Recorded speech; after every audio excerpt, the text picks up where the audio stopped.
Our global economy means that chemicals may be manufactured and used anywhere in the world. OSHA, the Occupational Safety and Health Administration, recently revised its hazard communication standard to align with the United Nations globally harmonized system of classification and labeling chemicals. Under the GHS, every chemical supplier will use the same verbiage, pictograms, and messages on their labels to convey hazards. Two significant changes contained in the revised standard require the use of new labeling elements and a standardized format for safety data sheets, formerly known as Material Safety Data Sheets, or MSDS. We will take a closer look at those changes in this training session. Currently, every country has a different system for communicating chemical hazard information, with little or no consistency between the systems. Without global standards, different regions of the world use different symbols to communicate that a substance is hazardous. With the new GHS, Globally Harmonized System Standard, workers can better understand the hazards associated with a chemical, how to protect themselves, and what to do in the case of an exposure. GHS will also help to reduce the cost to governments and companies complying with different systems, enable better communication of chemical information, and increase international trade.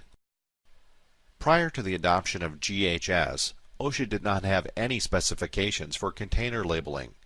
As of June 1, 2015, all labels will be required to have the following elements: a product or chemical identifier, a supplier identifier, one or more pictograms, a signal word, hazard statements, and a precautionary statement.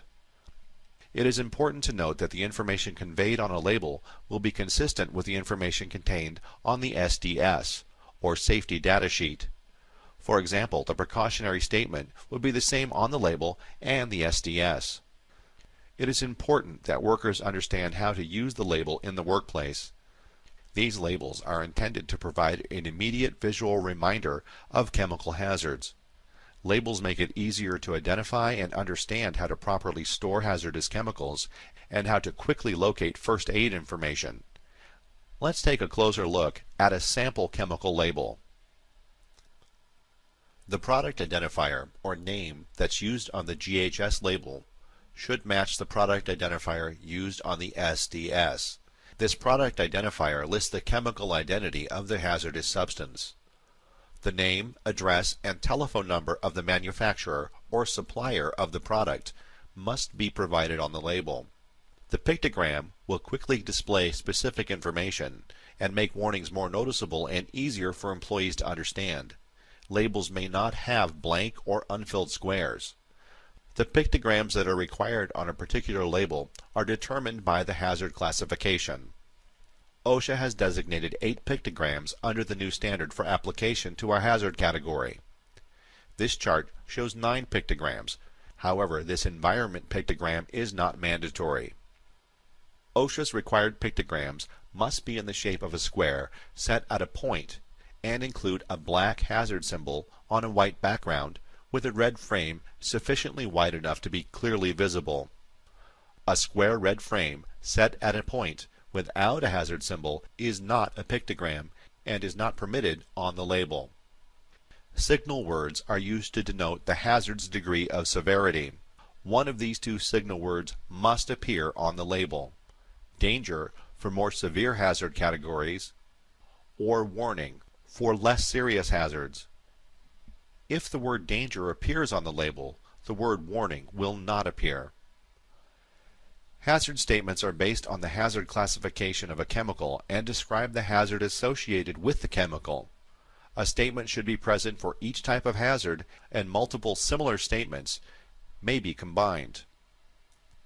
Precautionary statements are based on the hazard classification of the chemical.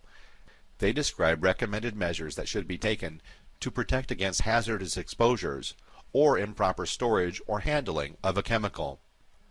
Precautionary statements include first aid procedures, and in the event of similar statements, labels are to include the one that contains the most protective information. The Safety Data Sheet, formerly known as the Material Safety Data Sheet, is the detailed source of information about the chemical. The SDS is a reference to help ensure a chemical is handled safely and that workers are protected. New safety data sheets will be organized using a specified order of information. The most important information will be listed in the first sections of the SDS. It is important to remember that employers are not required to classify chemicals. Chemical manufacturers are still required to update SDS information whenever there are changes. GHS establishes a standardized 16-section safety data sheet format with a prescribed sequence of information and consistent section headings. Section 1 is identification. Section 2, hazard identification. Section 3, composition or information on ingredients. Section 4, first aid measures. Section 5, firefighting measures. Section 6, accidental release. Section 7, handling or storage procedures. Section 8, exposure controls or personal protection.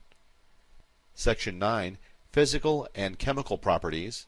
Section 10, stability and reactivity. And Section 11, toxicological information. Sections 12 through 16 are not mandatory, but cover ecological information, disposal consideration, transport information, regulatory information, and Section 16, which covers other information. Since label formats will be standardized, a worker will be able to quickly identify important information, for example, first aid measures, by referring to Section 4, regardless of the chemical that's being used. Or an employee with questions about appropriate PPE will always refer to Section 8.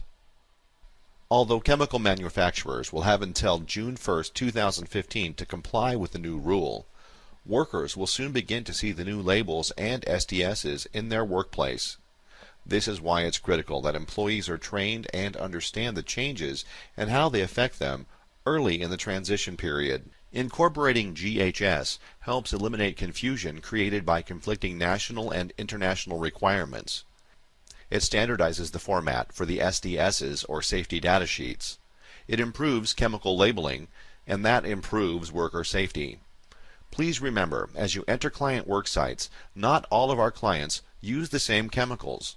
You will receive site-specific training on the chemicals that are used at each client location. Please ask your account manager or your on-site supervisor if you have any questions regarding this training.